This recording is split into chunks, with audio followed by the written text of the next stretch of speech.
Kenapa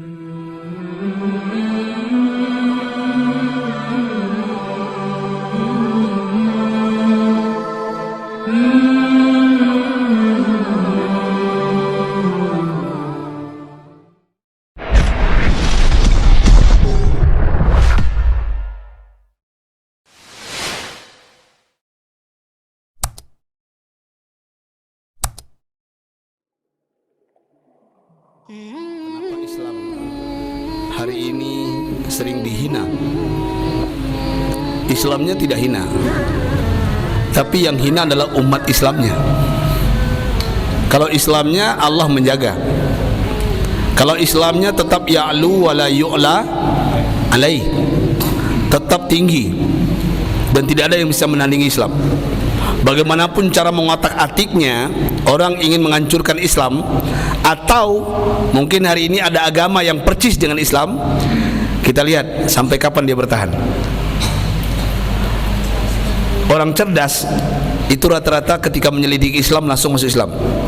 Orang bodoh hanya gara-gara semako bisa meninggalkan Islam. Itu perbedaannya. Orang yang masuk Islam dari agama lain itu rata-rata cerdas, Pak, pintar, Pak.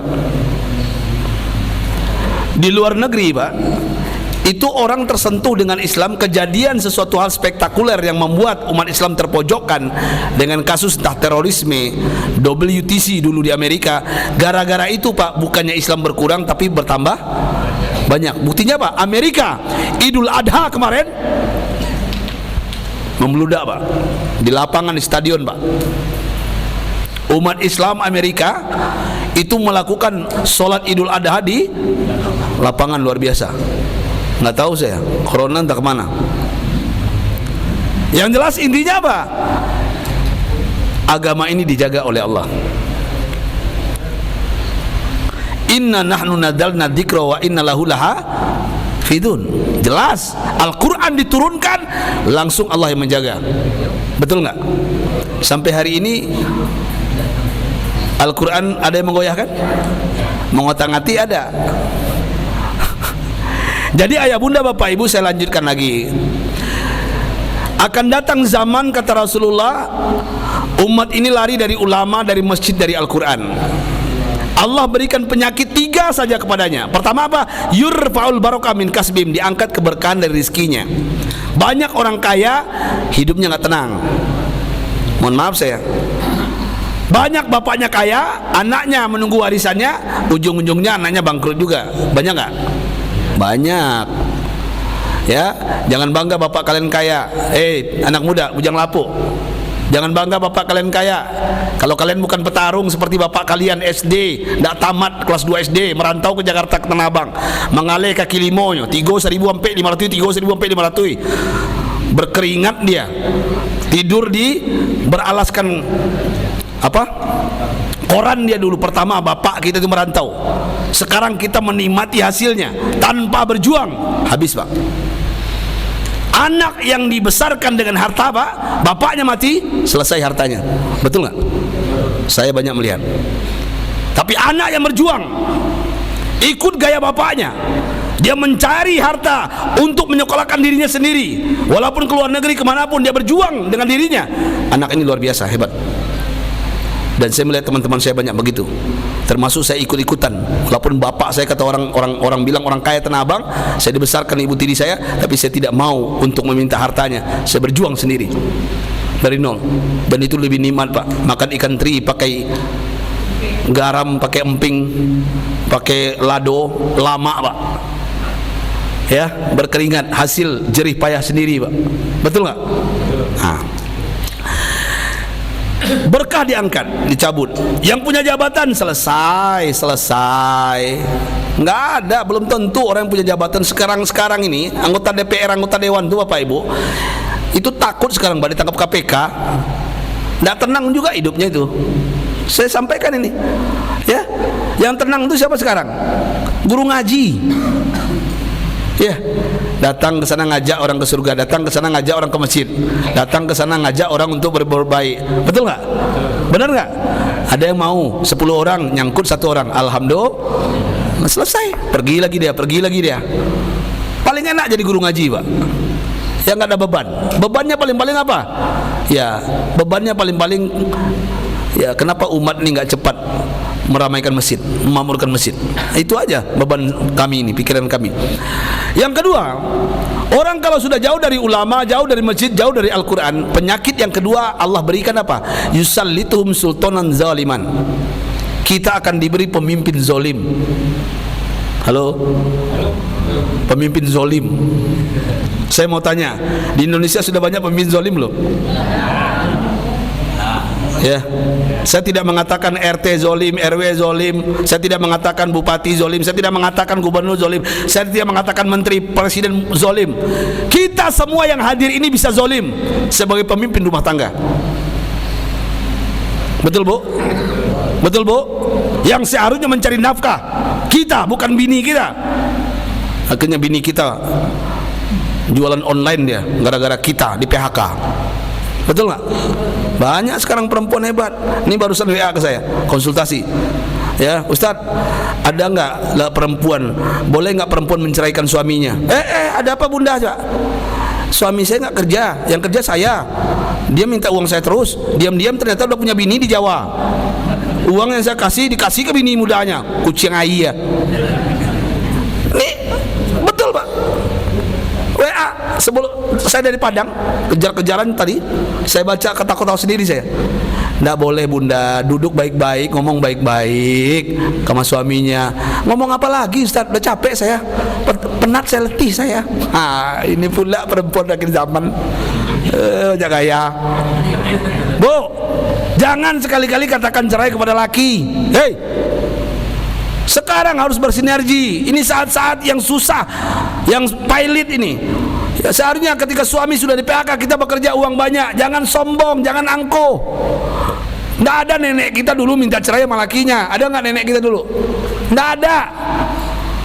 Wanita zaman sekarang yang minta cerai itu. Makanya ayah bunda, demi Allah, kita akan diberi pemimpin yang zolim.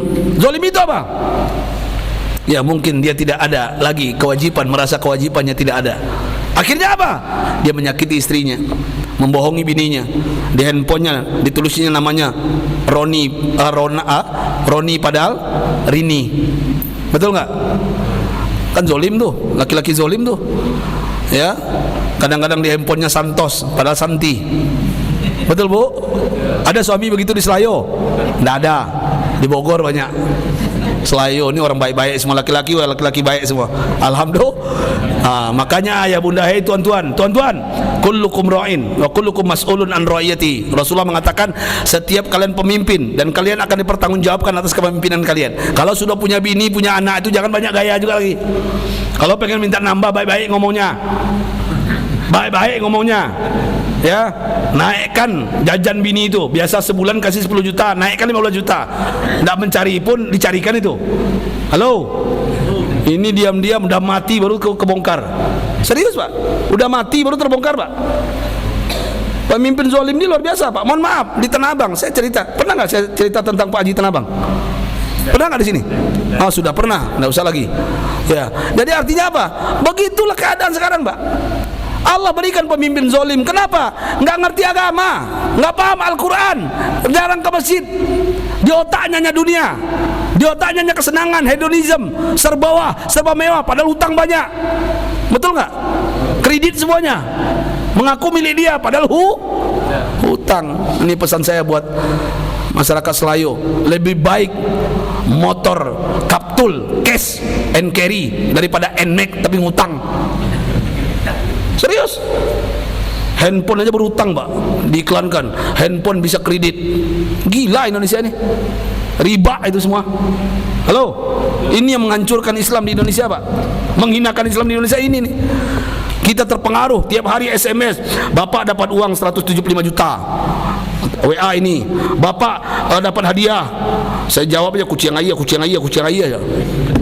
Dan lo yang tipu, dan penipu Tanah Abangan tipu lo. Penipuan tipu mah bisa, akan begitu. Kau bahasa Spanyolnya kan begitu. Halo.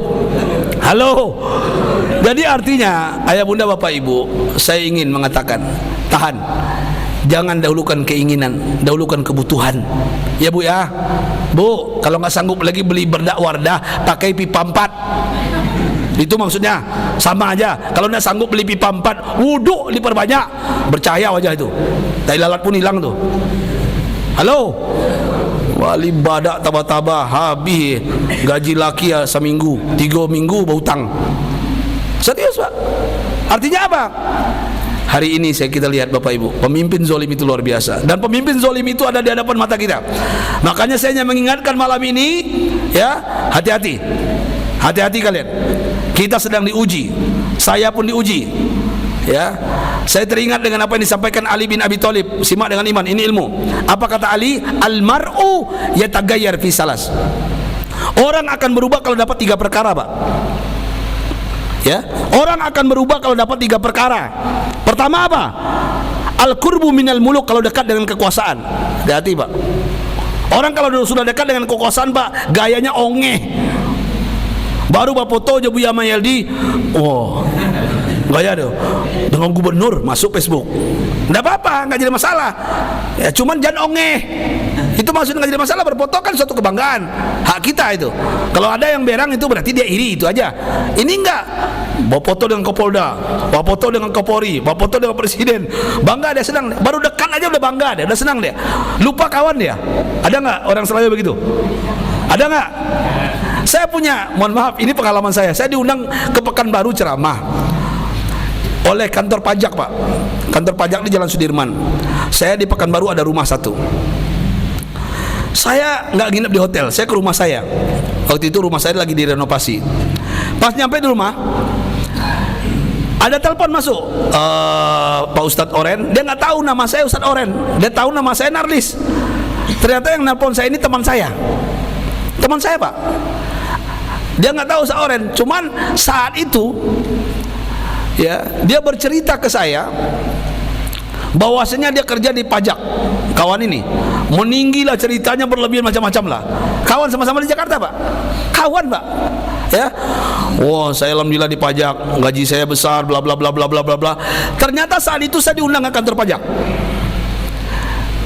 Ada yang nelpon saya, dia, Assalamualaikum, ini Ustadz Oren. Iya saya jemput di mana Ustadz? Saya sopir dari kantor pajak.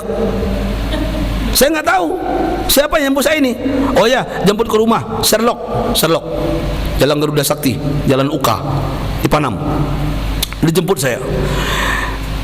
Padahal dia sudah cerita sebelumnya itu, bahwanya dia kerja di Pekanbaru, hidupnya mewah, bla bla bla bla bla. Nah, baru dekat dengan kekuasaan. Ya, apa yang terjadi ketika sampai depan rumah saya mau naik mobil, saya turun dari rumah saya dari atas. Dia buka pintu, dia melihat saya melongo, dia, antum yang Ustadz Oren? Narlis kan? Iya, saya bilang, kenapa? Iya, Ustadz Oren ini antum? Iya, kenapa? Saya bilang, enggak, saya nanya, antum siapa? Saya bilang, anak, ya Allah Akbar. Ya Allah, baru ingat saya, karena pakaiannya pakaian dinas. Halo, dinas sopir maksudnya. Saat itu saya duduk di sampingnya, temenung dia saya. Oh, kerja di kantor pajak antum, katanya jabatan tinggi mewah. Enggak, saya cuma jadi sopir di sini, kata dia.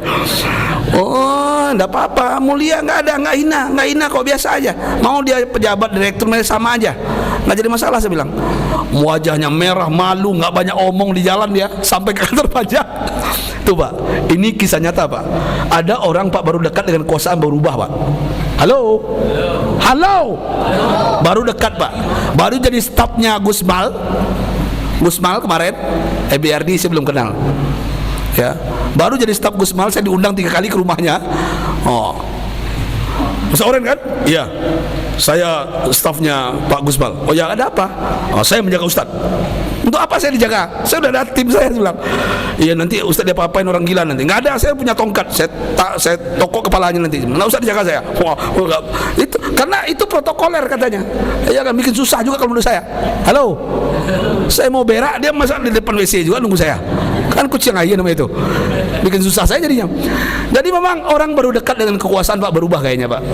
Ini yang pertama. Yang kedua, kata Ali bin Abi Thalib, orang bisa berubah wal wilayat ketika diberi kekuasaan.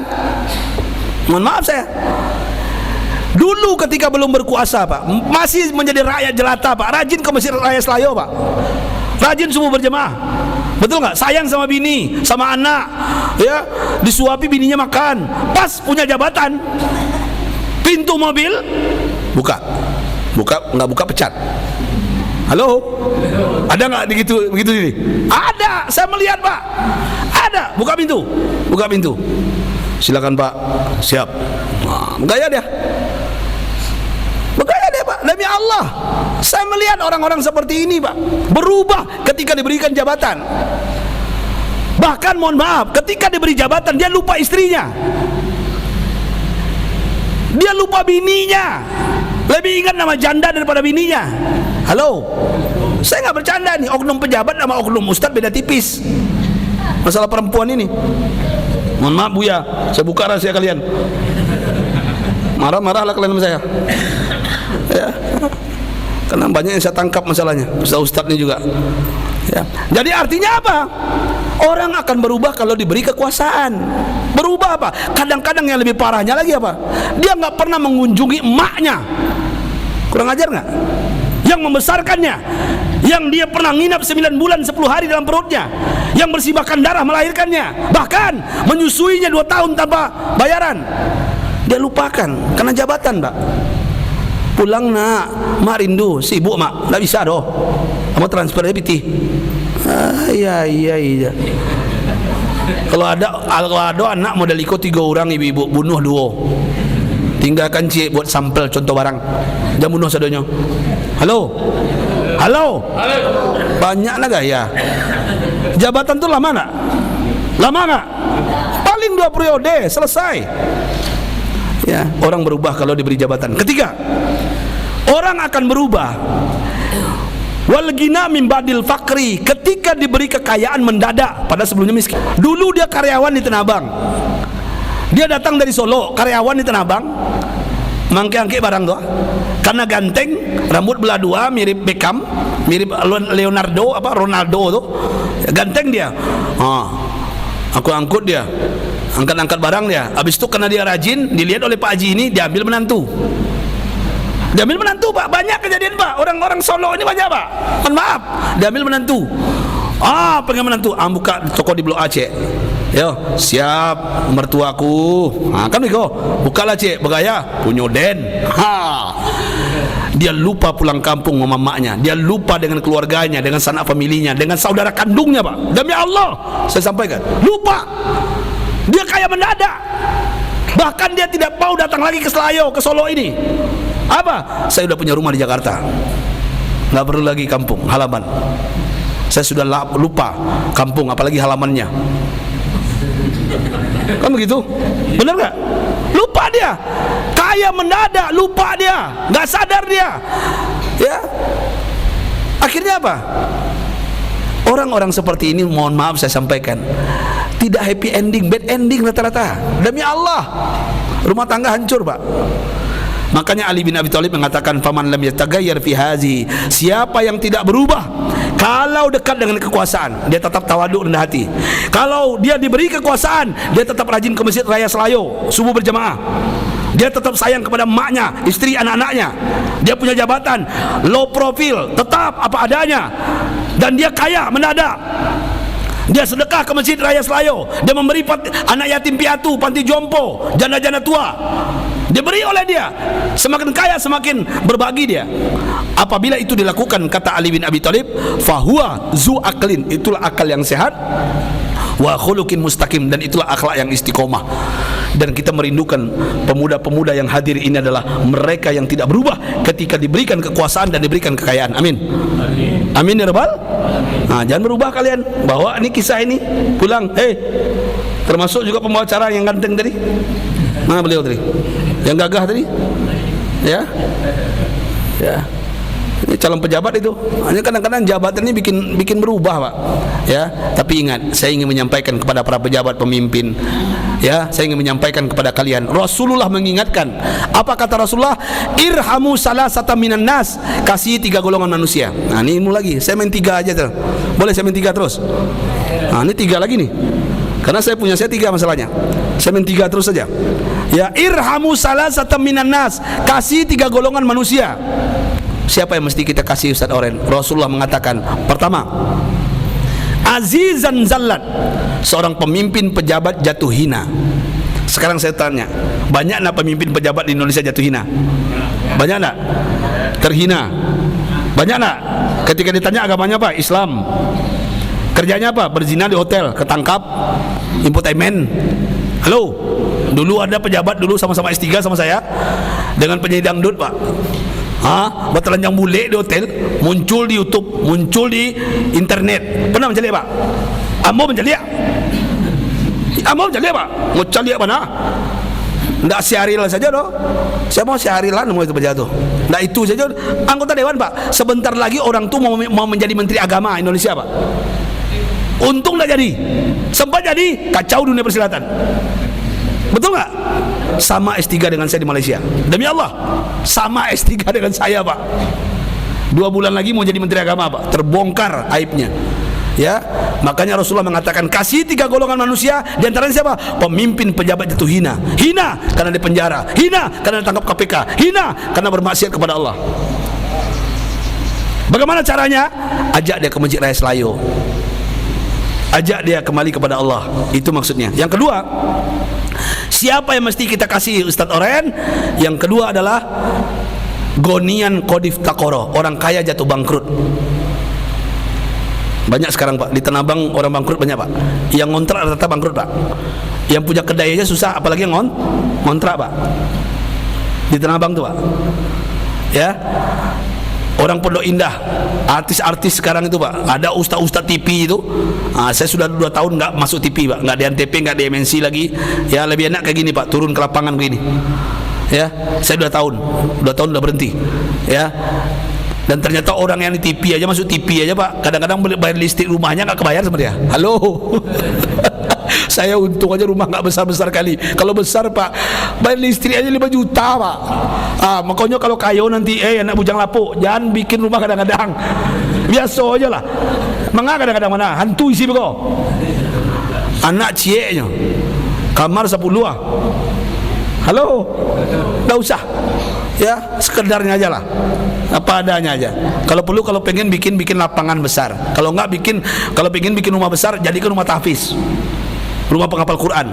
Baru setan jin hilang di rumah itu. Setuju tak? Nah, begitu caranya. Ya, rumah kadang-kadang dibikin rumah siko. Kosong, tak ada misi doh. Ya misi pembantu lu nah.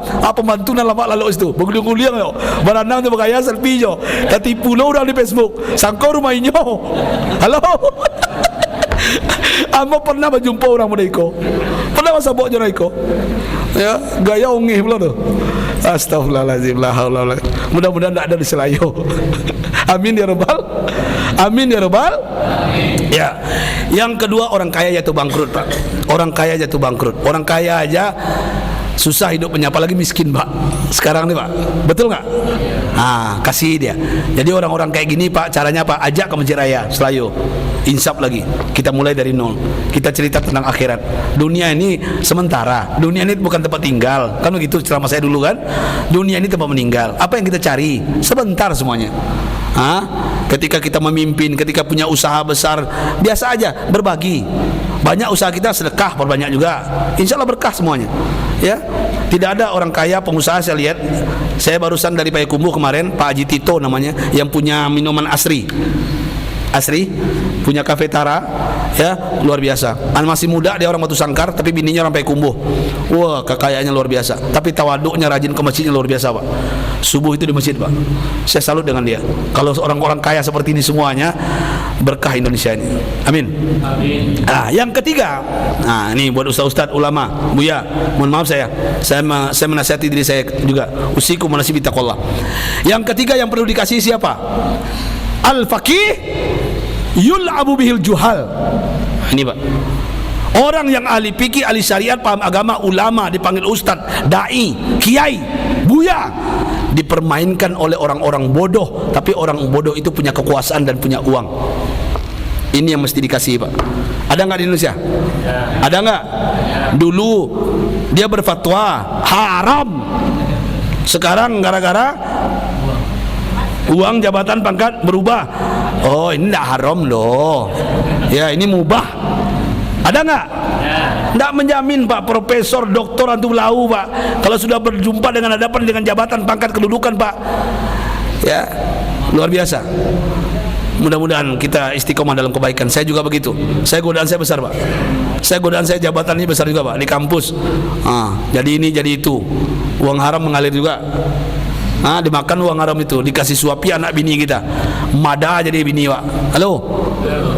Pakak bini Pak. Disuruh ke masjid namua, disuruh taat pajilbab nak namua. Kenapa? Uang haram kita suapin ke mulutnya. Betul nggak? Makanya tuan-tuan, hei para buya, kiai, ulama, demi Allah saya sampaikan, ya sekarang kita dipermainkan oleh mereka yang punya uang dan kekuasaan. Jangan jual akidah kalian, jangan jadi kalian adalah kalian panduan umat. Sebaik-baik pemimpin pejabat yang mendekati ulama, seburuk-buruk ulama yang mendekat kepada para pemimpin dan pejabat, apalagi menjilatnya. Tulis di wall Facebook. Halo, tulis di wall Facebook. Saya nggak bercanda ini. Dulu ulama itu didekati oleh pejabat, di tempat bertanya dia. Sebelum buat undang-undang, melakukan peraturan, tanya dulu ulama, baru bikin. Kalau nggak apa? Masalah bangsa ini. Betul nggak? Benar nggak? Jadi ayah bunda, pemimpin zolim ini penyakit yang Allah berikan kepada kita. Ya, kalau jauh dari ulama, jauh dari masjid, jauh dari Al-Quran, ini yang terjadi hari ini. Bahkan ulamanya sendiri pun dipermainkan. Ya, makanya ada yang istiqomah, yang tidak mau dengan uang 1 triliun, yang tidak mau dengan uang 3 miliar, dia tetap bertahan walaupun mengawali sesuatu pesantrennya di bawah merangkak-rangkak. Saya juga punya rumah tahfiz. Mimpi saya Bapak Ibu, pengen punya 1000 rumah tahfiz se-Indonesia. Ya, mimpi saya. Alhamdulillah. Di Antapani Bandung, rumah tahfiz bintang Quran peduli yatim dan duafa. Di Pamulang Tangerang Selatan Banten, di Bojongsari Depok. Dan alhamdulillah terakhir saya dikasih rumah oleh Pak Haji Budi Syukur, orang Padang, pengusaha, ketua Organda. Kenal Pak? Orang Pasisia. Orang Pasisia. Hebat beliau. Saya habis ceramah di masjidnya di Baitul Hadi di Aur Duri, indah. Habis ceramah saya muhasabah, saya doa, di peluknya saya, Ustaz, saya punya rumah di Pekanbaru. Di Pekanbaru, enggak pula di Padang. Di komplek Pandau Permai, komplek mewah Pak. Rumah saya besar, ambil buat Ustaz, buat rumah tahfiz bintang Quran peduli yatim dan duafa Ustaz cabang yang Pekanbaru. Saya serahkan ke Ustaz, minta KTP-nya. Langsung minta KTP dia. Biar tidak diganggu gugat oleh istri anak saya, pakai sampai hari kiamat. Dah kiamat berhenti Ustaz. Serius Pak, demi Allah saya bersumpah di Masjid Raya Selayau Pak. Saya nggak menyangka ada orang dermawan, orang Sumatera Barat, orang hebat. Saya nggak menyangka. Baru mendengarkan ceramah saya, terakhir dia berikan, minta KTP, langsung dibikin apa istilahnya, notaris itu ya, ditulis. Saya suruh parap sama dia, parap Ustaz Muzad. Jadi nanti Ustaz kalau rumah ini udah Ustaz renovasi, perbaiki, nggak diganggu lagi. Sekarang lagi renovasi. Ya, mudah-mudahan dalam minggu 2 minggu ini selesai. Amin. Ini cabang yang Pekanbaru. Dan mimpi saya Bapak Ibu, pengen punya rumah tahfiz se-Indonesia bintang Quran peduli yatim dan duafa. Agar apa? Anak-anak kita jadi pemimpin yang hafal Quran. Anak-anak kita jadi pejabat, tapi pejabat yang hafal Quran. Amin ya Rabbal. Amin ya Rabbal. Yang ketiga, kalau kita jauh dari ulama, jauh dari masjid, jauh dari Al-Quran, penyakit yang ketiga kata Rasulullah, yakhrujuna minad dunya bighairi iman. Kita akan mati nanti dalam keadaan tidak beriman. Apalah artinya hidup kalau kematian kita su'ul khatimah? Untuk apa hidup Pak? Laula, kalau bahasa Umar itu, laula mujalasatul ulama, kalau bukan karena berkumpul dengan para ulama, ya, kalau bukan karena pengen berjumpa dengan orang-orang soleh, maka untuk apa aku hidup di dunia ini? Tidak ada perlu hidup di dunia. Cuman karena ingin hidup di majlis ilmu di taman surga seperti ini, makanya aku masih pengen hidup. Artinya apa? Percuma hidup kita ayah bunda kalau kematian kita tidak diakui oleh Allah. Yakhrujuna minad dunya bighairi iman. Kenapa? Jauh dari masjid, jauh dari ulama, jauh dari Al-Quran, kematian kita tidak baik. Naudzubillah. Mohon maaf Bapak Ibu ya, karena Sumatera Barat ini saya lihat ada tradisinya berburu ya, berburu kondia. Kondia itu apa bahasa sini? Ciliang. Mohon maaf saya mendapatkan kisah ini di Pekanbaru tahun 90-an di daerah rumah saya, tapi saya nggak melihat kisah itu. Kila wa qala, ya, ada seorang bapak tua, dia suka memelihara anjing Pak. Anjingnya banyak Pak, dan itu harga anjing itu jutaan Pak. Anjingnya cantik-cantik katanya. Ya, karena hobinya anjing bapak ini. Mohon maaf, ini karena kebiasaan. Astagfirullahaladzim. Karena itu yang beliau lakukan hari-hari, dimandikan, bahkan disampoi. Anaknya belum bersampo, udah sampo dia anjingnya. Halo, anjing sampo dulu pak. Hebat nih, memang luar biasa bapak ini, telaten dia katanya. Anjingnya banyak, warnanya macam-macam. Ya, bahkan tidur pun dengan anjing-anjingnya diistimewakan, daging makanannya lezat-lezat. Ya, singkat cerita beliau meninggal. Beliau sakit, mohon maaf. Beliau sakit, masuk rumah sakit Awal Bros yang berada di Sudirman. Ketika masuk rumah sakit, apa nama rumah sakit di situ? Oh, Tabrani. Lupa saya. Tabrani mungkin ya. Ya, masih Sudirman juga kalau nggak salah Tabrani ya. Beliau masuk rumah sakit. Tahu nggak apa yang terjadi? Sebelum beliau meninggal, setiap jamaah majelis taklim yang menjenguknya baru masuk ruangan kamarnya, dia tidak bisa bicara lagi. Yang bisa keluar dari mulutnya apa? Guk, guk. Hanya itu kata-kata yang keluar dari mulutnya. Setiap keluar dari mulutnya, orang datang dia pengen berbicara, tapi yang keluar dari mulutnya apa? Guk, guk. Sampai dipesan kepada yang melihat, tolong jangan ceritakan ke yang lain sebelum bapakku meninggal. Setiap yang menjenguk, yang datang melihat, melawatnya atau melihat, ya, mendatangi beliau, ya, rata-rata diguguknya. Singkat cerita beliau meninggal. Apa yang terjadi? Anaknya balas dendam, dibunuhnya semua anjing itu. Malu pak, keluarga besar ini malu.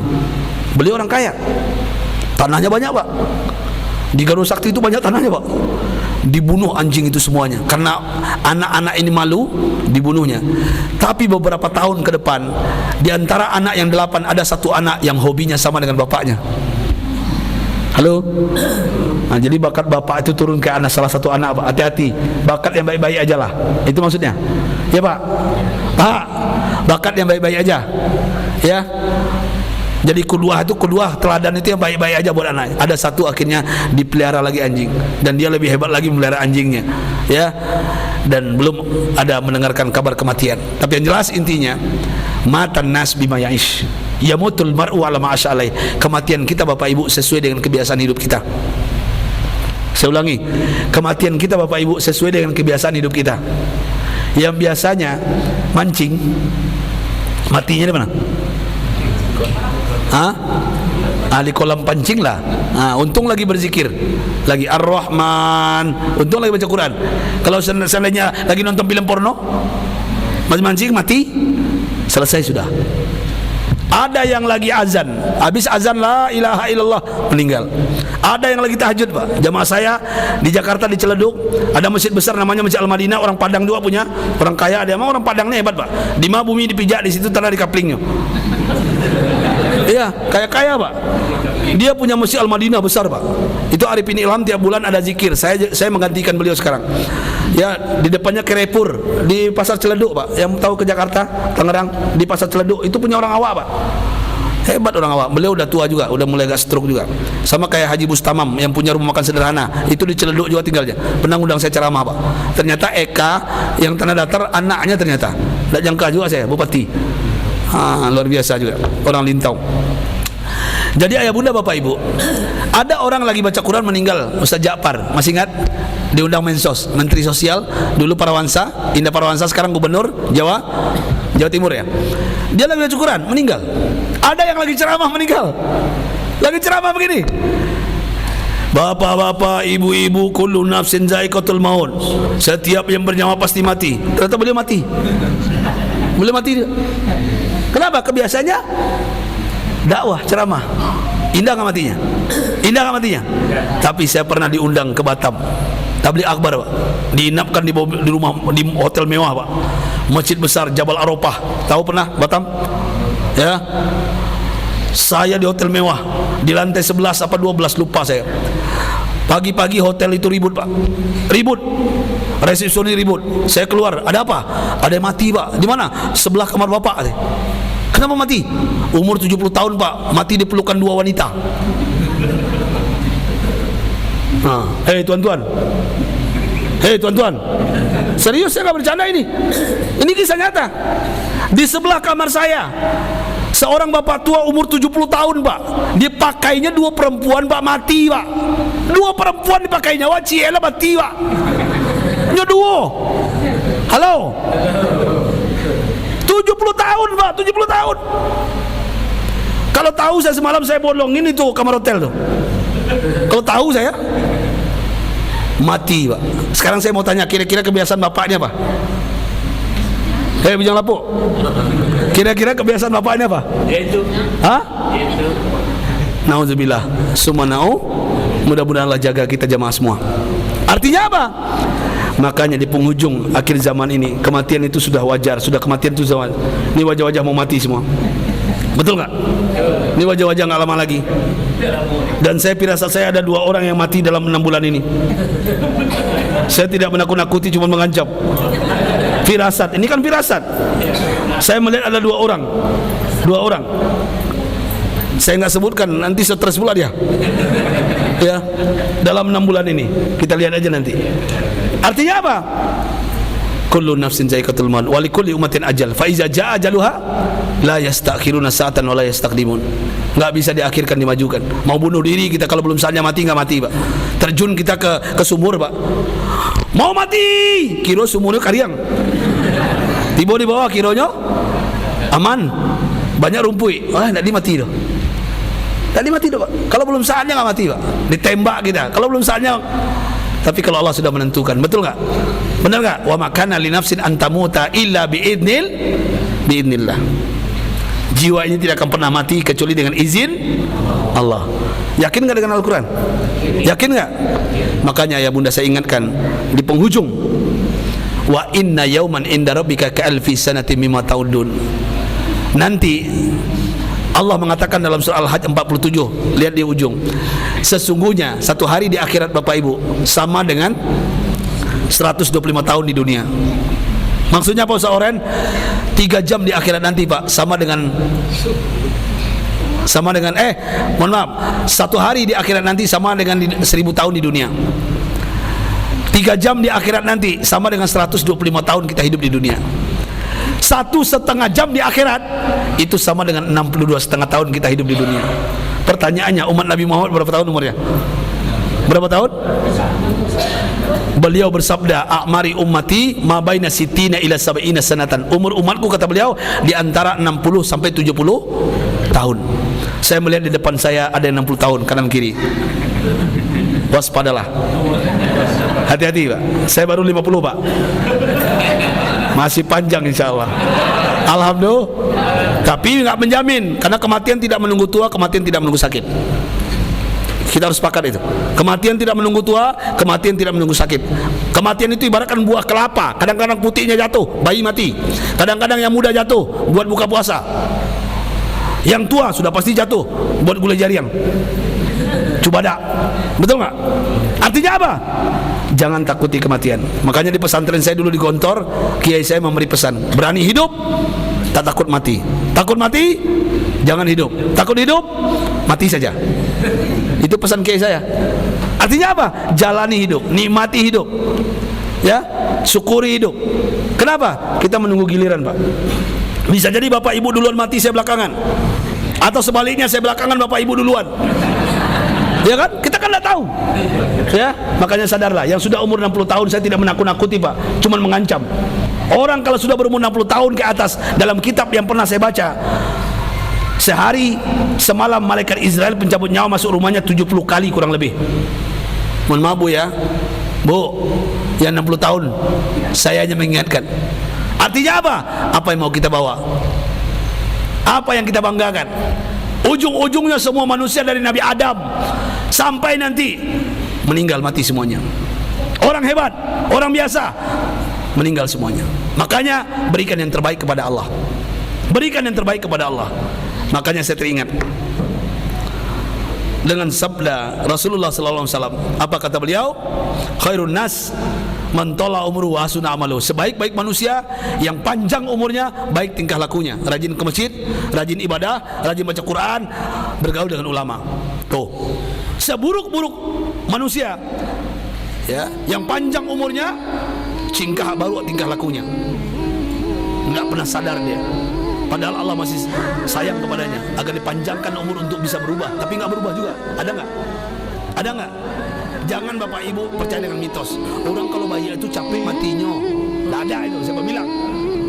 Di rata-rata ulama-ulama yang elok kok matinya muda, dah capek mana matinya. Jadi jadilah ulama-ulama nggak bayi, dia panjang umur. Kau itu jadinya. Benar nggak? Kematian Allah yang menentukan. Masalah dia muda dia tua itu urusan Allah.